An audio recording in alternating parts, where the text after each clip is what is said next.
ചേട്ടാ. നന്നായിട്ട് പഠിക്കുന്നുണ്ടോ? പഠനമൊക്കെ നന്നായിട്ട് പോകുന്നു. ചേട്ടാ മുഖത്തിന് ഒരു വിഷമം പോലെ. മോനെ, എനിക്കത് മോനോട് പറഞ്ഞാൽ മോന് മനസ്സിലാവുമെന്ന് അറിയത്തില്ല. ഒരു ഭയങ്കര സങ്കടമുണ്ട് മോനെ. എന്റെ മനസ്സിനകത്ത് ഞാൻ ഒരു കാര്യത്തെ കുറിച്ച് ഇങ്ങനെ ചിന്തിക്കുമ്പോൾ ഭയങ്കര സങ്കടമാണ്. വലിയൊരു യുദ്ധത്തെ നേരിടേണ്ടതായിട്ടാണ് വരുന്നത്. യുദ്ധമോ?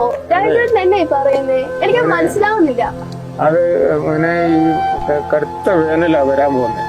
വെള്ളമില്ലാത്ത ഒരവസ്ഥയെ കുറിച്ച് ചിന്തിച്ചു നോക്കും. മനുഷ്യൻ പരസ്പരം യുദ്ധം ചെയ്യുന്ന ഒരവസ്ഥ ഇങ്ങനെ ആലോചിക്കുക വെള്ളത്തിന് വേണ്ടിയിട്ട്. അപ്പൊ അതെല്ലാം ഞാൻ ഇങ്ങനെ ആലോചിച്ചിട്ട് എനിക്ക് ഭയങ്കര സങ്കടം തോന്നുന്നുണ്ട്. തന്നെയല്ല ഞാൻ പറയാൻ കാര്യം മോന് മനസ്സിലാക്കാൻ വേണ്ടിയിട്ട് ഞാൻ പറയുന്നത്. ഞാൻ ഒരു ഉദാഹരണമായിട്ട് പറയാം. ഞാൻ ഒരു 4 വർഷം മുമ്പ് ഞാൻ ഇച്ചിരി പൈസ പലരോടായിട്ട് ശേഖരിച്ച് ഞാനിങ്ങനെ ഒരു കൊടക്കിണർ കുത്തി. അത് സന്തോഷമായിട്ട് ഞങ്ങൾ ഇങ്ങനെ കഴിഞ്ഞ് വന്നോണ്ടിരുന്ന ഈ വർഷം ആയപ്പോഴത്തേന് അതിനകത്ത് വെള്ളം അങ്ങ് പറ്റിക്കുന്നു. അത് ഓർക്കുമ്പോൾ മോനെ എങ്ങനെ സങ്കടപ്പെടായിരിക്കും. അതാണ് അയച്ചോട്ടെ കാര്യം. നമ്മുടെ വീട് മേൽക്കൂരയിലൊക്കെ വീടുന്ന മഴവെള്ളം ഇല്ലേ, ഇത് സംഭരണിയില് ശേഖരിച്ച് ശുദ്ധീകരിച്ച് വർഷം മുഴുവൻ ഉപയോഗിക്കാൻ വേണ്ടി ബോർവെൽ റീചാർജ് ഉണ്ട് ഇപ്പോ. മോനെ ഇതൊക്കെ എവിടെ നിന്ന് കിട്ടുന്ന? അതല്ലേ ചേട്ടാ നമ്മുടെ സ്കൂളിന്റെ മികവ്.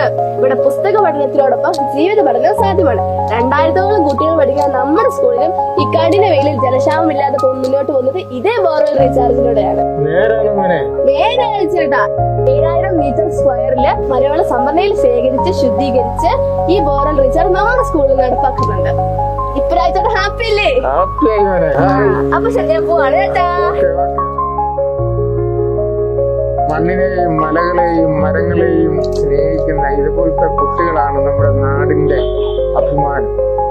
ഇതുപോലത്തെ സ്കൂളുകളാണ് നമ്മുടെ നാടിന്റെ ഐശ്വര്യം.